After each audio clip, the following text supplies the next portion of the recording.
Hello everyone. आज हम आपसे बात करने आए हैं और मुझे यकीन है कि आपको मेरी बातें पसंद आएंगी। उससे पहले आपको ये थोड़ा सा 10 मिनट का वीडियो देखना होगा, फिर मैं उसके ऊपर आपसे बात करूंगी। सीएमएस के विद्यार्थी आज दुनिया के कई देशों में महत्वपूर्ण पदों पर आसीन होकर विश्व कल्याण और समाज सेवा का कर्तव्य निभा रहे हैं। इनमें से ही एक विलक्षण प्रतिभा के धनी छात्र थे विश्रुत जैन। विश्रुत ने सीएमएस के चौक कैंपस से मॉन्टेसरी क्लास से पढ़ाई शुरू की थी। विश्रुत के माता पिता सीएमएस की भौतिक शिक्षा के साथ साथ सामाजिक और आध्यात्मिक शिक्षा प्रदान करने की पद्धति से बेहद प्रभावित हुए। विश्रुत आज हमारे बीच नहीं है, लेकिन उन्होंने देश और दुनिया में वैज्ञानिक सेवा और समाज सेवा के माध्यम से न सिर्फ अपना और अपने माता पिता का नाम रोशन किया है, बल्कि सिटी मॉन्टेसरी स्कूल को भी गौरवान्वित किया है। विश्रुत से जुड़ा हुआ एक मार्मिक प्रसंग सीएमएस के संस्थापक प्रबंधक डॉक्टर जगदीश गांधी को आज भी याद आता है। सीएमएस चौक परिसर में जब विश्रुत 7वीं कक्षा पास कर चुके तो उनका चयन राष्ट्रीय स्तर के 9वें रैंक के साथ दिल्ली पब्लिक स्कूल आरके पुरम शाखा में निःशुल्क पढ़ाई के लिए हो गया।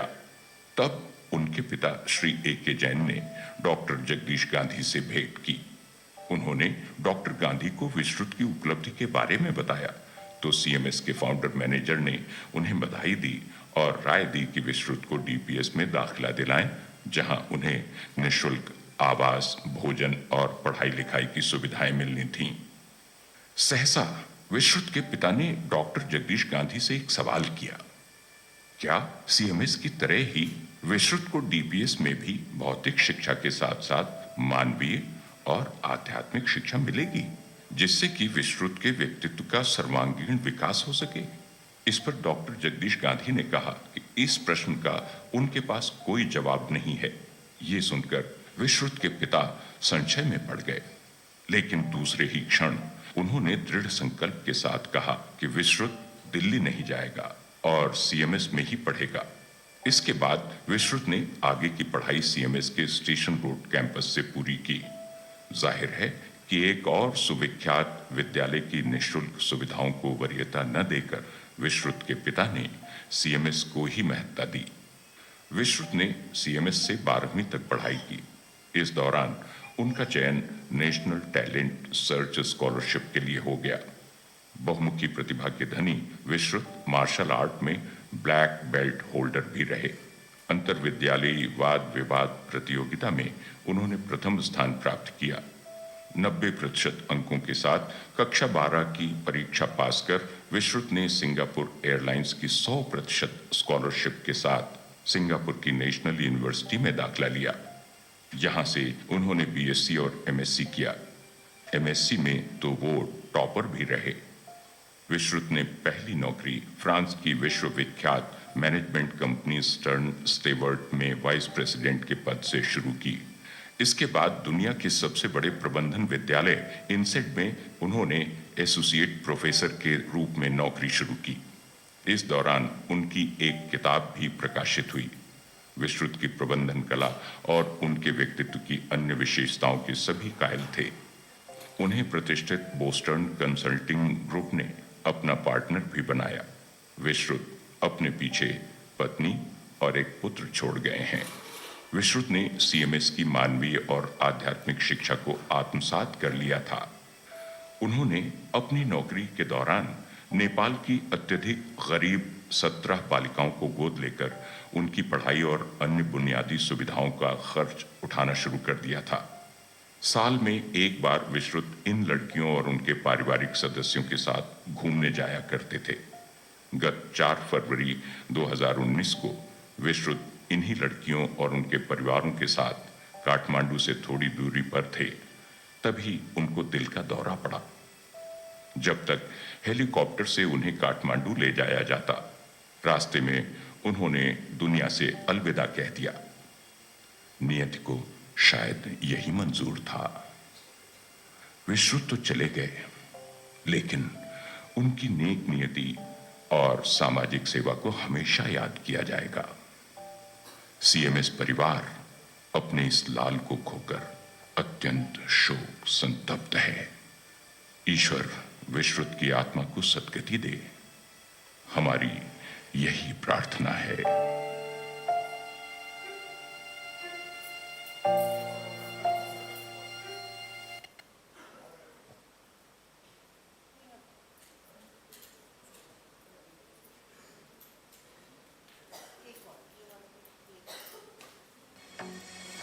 The legacy KYC process for corporations is inherently complex and inefficient.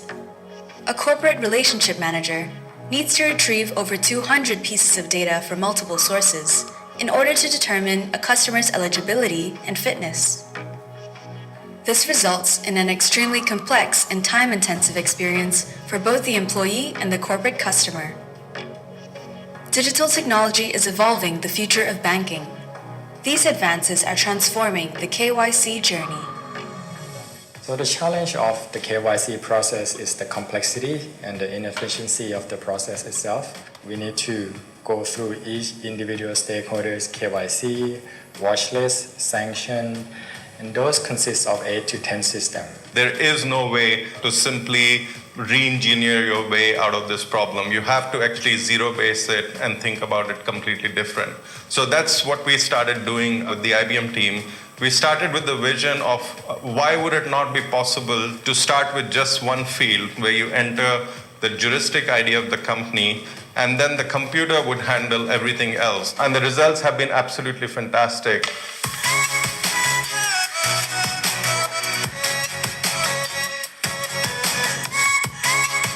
This is a state-of-the-art experience for SEB customers. We've developed this application from the ground up, transforming pain points into solutions. We've embedded new, invaluable features to create a seamless customer-to-employee experience. They are very happy with the new process we introduced to the market.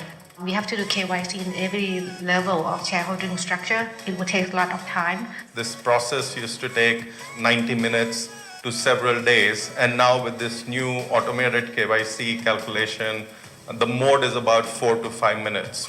The microservices is also adding a level of reusability. So we've got the smaller capabilities, even down to a digital signature, which we can reuse across multiple customer journeys, because we design customer journeys around our customer and what they want, rather than being influenced by the way in which we deliver technology. From eKYC, we have a very quick turnaround time. We want to extend this version into product subscription. So every time that customer would like to come in and subscribe for a new product, we can use this system and go straight to product subscription. At the end of the day, they may not need to bring any documents at all. It's because of that delivery capability, that really strong delivery capability. That to me is an absolute essential component in any transformation. IBM Project Manager, Business Expert, and Technology Architect, working with SCB product owner and designers, form a world-class team to harness and deconstruct challenges in record speed. So why am I using IBM? Because I've got a strong partner that gives me and meets those delivery promises.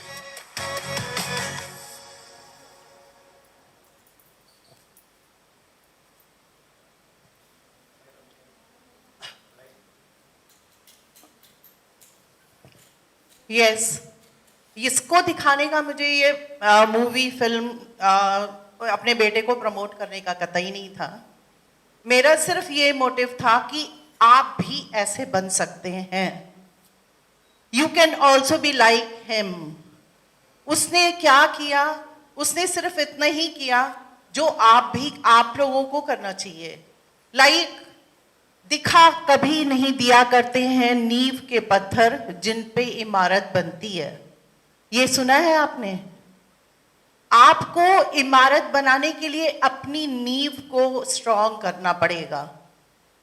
उस नींव को strong करने के लिए हमारा बेटा जो था वो बहुत ही ज्यादा हार्ड वर्किंग था। वो इतना हार्ड वर्किंग था कि जब वो एग्जाम देकर सिंगापुर से आया तो उसकी आईज के नीचे ब्लू ब्लू हो रहा था। देन मैंने पूछा कि तुमने क्या किया है, ये तुम्हारा ये बुरा हाल क्यों हो रहा है? तो कह रहा था कि A++ लाने के लिए यही करना पड़ता है। इतनी मेहनत करनी पड़ती है, तब आप उस लेवल पे पहुंचते हैं। पर उस लेवल पे पहुंचने के लिए आपको सबसे ज़्यादा इम्पॉर्टेंट क्या होता है कि आपको अपने गोल का डायरेक्शन तय करना पड़ता है कि आपका गोल है क्या। क्योंकि यहाँ पे सब मैनेजमेंट के बच्चे हैं और मैनेजमेंट में ही उसके अंडर में 26 मैनेजमेंट हार्वर्ड के मैनेजर्स उसके अंडर में काम करते थे, जबकि he was not a manager, he never did MBA, but he worked so hard to go to that extent कि उसके अंडर में 25 MBA जो हार्वर्ड के ग्रेजुएट्स थे वो काम करते थे।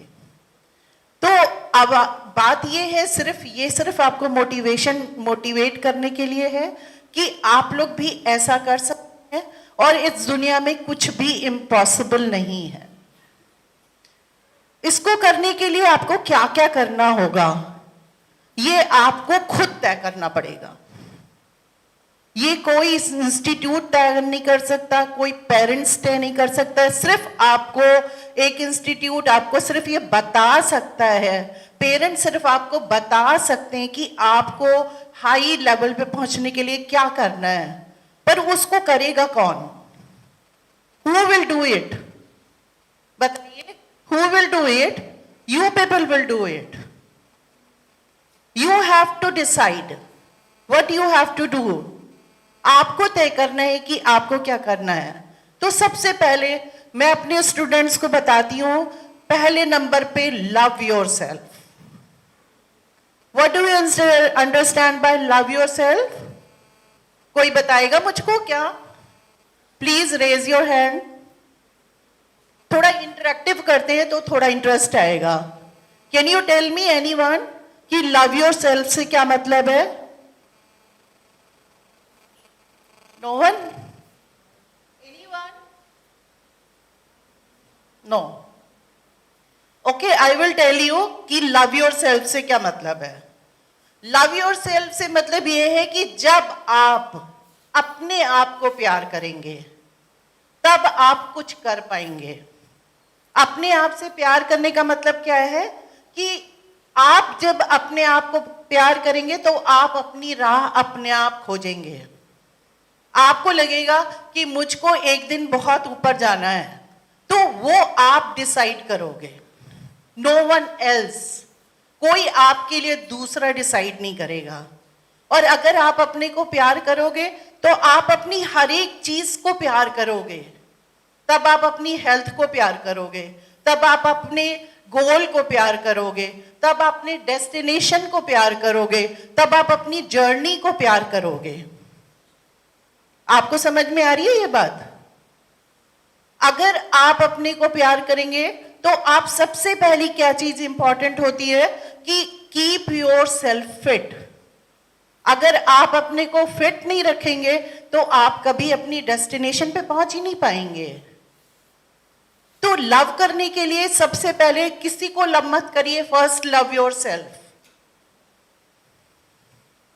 अपने आप से प्यार करें, अपने आप से प्यार करें, अपने बारे में सोचें, क्योंकि जब आप अपने बारे में सोचेंगे तब आप सोसाइटी के बारे में सोच पाएंगे। आप सोसाइटी को क्या दे सकते हैं? जब तक आप खुद ही नहीं कुछ आपने गेन किया है तो सोसाइटी को क्या देंगे? तो first of all you have to gain, you have to find out the way. अपने लिए अपनी राह खुद निकालनी होती है, कोई आपको उंगली पकड़ के चला नहीं सकता है। मेरा बेटा तो 17 इयर्स का था जब सिंगापुर चला गया था। 17 साल की उम्र में उसने अपनी राह खुद बनाई। वहां पे जाके उसने अपना एक मुकाम स्थापित किया। उसने सिर्फ सिंगापुर में ही नहीं अपना स्थान स्थापित किया। ये जो दूसरे वाला वीडियो है वो बैंकॉक का है। बैंकॉक में ये डॉक्यूमेंट्री उनकी हर जगह दिखाई जाती है, क्योंकि उसने बहुत बड़ा काम किया था, डिजिटलाइज किया था पूरे बैंक को। तो first thing which is very important, जो मैंने को लगा है, जो मैंने अपने स्टूडेंट्स को सिखाया है, जो मुझे जिंदगी में महसूस हुआ है कि सबसे इंपॉर्टेंट चीज है, नंबर 1 पे लव योरसेल्फ, सेकंड नंबर पे सेट योर गोल्स। पहले आपको अपना गोल करना पड़ेगा सेट। अगर आपको यही नहीं पता है कि आपका गोल क्या है तो आप करोगे क्या? गोल सिर्फ ये आपका एमबीए करना गोल नहीं होता है लाइफ में। एक ये भी गोल है, ये मैं नहीं कहूंगी कि गोल नहीं है। आपका गोल है एमबीए कर लिया, देन व्हाट? कुछ आगे का भी तो सोचना होता है। बात समझ में आ रही है आप लोग को? Don't be passive listener. Please tell me कि are you getting my points? Yes, okay. तो आपको अगर अपना सेट गोल करना है तो आपको अपना लक्ष्य पता होना चाहिए और आपको अपने बारे में भी पता होना चाहिए। ये नहीं है कि मैं तो कुछ मेरी कैपेबिलिटी तो कुछ है नहीं और मैं पढ़ सकता नहीं हूँ और मैं तो बन रहा हूँ बहुत बड़े कि मैं तो कल को सीईओ बन जाऊं कहीं का जाके, तो it's not possible. You have to find out yourself first, then set your goal. And find out करने का एक बहुत सिंपल तरीका है जो ऑलवेज मैं आई टेल माई स्टूडेंट्स कि take 5 minutes for yourself. Get up in the morning, sit quietly, close your eyes, then find yourself. तब अपने आप को पहचाने, अपने आप से पूछे क्या मैं ये काम कर सकता हूं? Yes. Or always you will find the answer. If your inner voice always give you the answer. अगर आप अपने लिए सोचेंगे, अपने आप को आप अपने आप को सजेस्ट करेंगे, then you will find your goal. And that is very important कि पहले अपने आप को पहचाने, अपने आप को प्यार करें। ये बात शायद आप लोगों को शायद किसी ने शायद बताई हो, आई डोंट नो, बताई होगी ऑफ कोर्स। तो सबसे पहला काम अपने को प्यार करना शुरू करिए। जिस दिन आपने अपने आप को प्यार कर लिया, सोच लीजिए आपने सब कुछ कर लिया, क्योंकि आप फिर वो करेंगे जो आपके लिए इंपॉर्टेंट होगा। आप सुबह उठेंगे कि मुझे टाइम से इंस्टीट्यूट जाना है, फिर आप अपने हेल्थ के बारे में सोचेंगे क्योंकि मुझे अगर मैं फिट नहीं रहूंगा तो मैं रेगुलर कैसे रहूंगा, और अगर मैं रेगुलर नहीं रहूंगा तो फिर मैं कैसे पढ़ूंगा। सो ये सारी चीजें एक के साथ एक के साथ एक के साथ ये चेन है, ये चेन बनती जाएगी और वो आपको फिर कहाँ लेके जाएगी? जहां आप पहुंचना चाहते हैं। तो first find your love yourself, then find your goals and then enjoy your journey and always make a small goal. Don't make a, आपने गोल बना लिया, इट्स ओके कि मुझे एमबीए करना है, but how and why? These 2 words are very very important. How and why? Why you want to be MBA student? Why you want to be MBA? To get in MBA? ये भी तो एक पूछना चाहिए अपने आप से कि मैं क्यों चाहती हूँ मैं MBA में आऊं। आप MBA करना चाहते हो पर कोई आपका आगे कोई मतलब ही नहीं है करने का। तो फर्स्ट जो भी कुछ करना है उसके बारे में पहले से सोचना बहुत जरूरी है।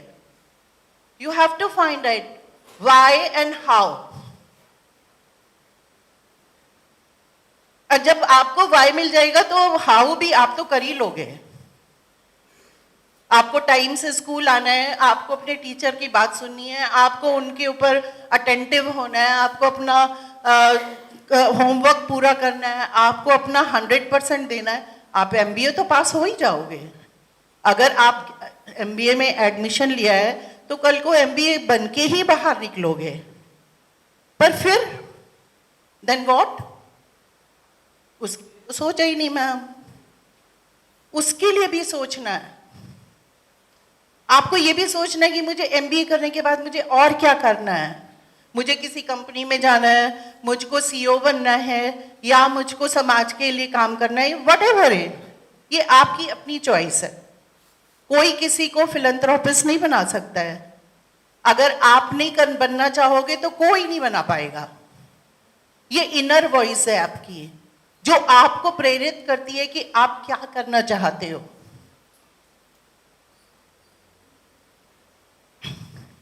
और मेरे एक बात मुझे और भी बोलनी है कि लाइफ में ये तो सबको पता है कि हार्ड वर्क का कोई सब्स्टिट्यूट नहीं है, वो तो सबको पता है, पर मेरे हिसाब से एम्पैथी का भी कोई सब्स्टिट्यूट नहीं है। आपके दिल में लोगों के प्रति प्यार होना चाहिए, आपका दिल एक शुभ उससे भाव से भरा हुआ होना चाहिए। आपको दूसरों को देख के आपके दिल में दया होनी चाहिए। आपको एक दूसरे के प्रति, आप जैसे आपके टीचर हैं, मैंने देखा है आजकल के स्टूडेंट बिल्कुल भी अपने टीचर्स की ज्यादा रिस्पेक्ट नहीं करते हैं, पर ये क्या कोई बात है कि आप क्या अपने आप सीख के आए हो? मैं अपने स्टूडेंट से पूछती हूँ, क्या तुमने सब कुछ जो कुछ सीखा अपनी जिंदगी में अपने टीचर के बिना नहीं सीखा है? Then you have to pay respect first your teacher. When you will pay respect to your teacher, तभी तुम्हें अपने टीचर की बात समझ में आएगी। आजकल कौन टीचर कौन क्या, अब तो धक्का मार के भी निकल जाते हैं स्टूडेंट्स। पर मैंने ये भी देखा है कि कई स्टूडेंट्स ऐसे भी होते हैं कि जो आपकी रिस्पेक्ट करते हैं, ये वही करते हैं जिनको अपना गोल एंड वाई पता होता है। अगर आपको नहीं पता है तो आप अपने टीचर को, अपने प्रिंसिपल को या अपने किसी को भी क्यों आप इतनी रिस्पेक्ट करोगे? तो अगर आपको जिंदगी में बढ़ना है तो 2-3 चीजों का तो बहुत बड़ा ध्यान रखना पड़ेगा। और मुझे इसके साथ में आप लोग को ये भी बताना है कि आप कल को ऐसे निकले कि आपके बारे में आपका इंस्टीट्यूट, आपका परिवार, आपका देश और विदेश भी आपके बारे में बात कर सके। ऐसे बनिए। मैं आज विश्रुत को खोया जरूर मैंने है, I am very sad also, पर I am a proud mother.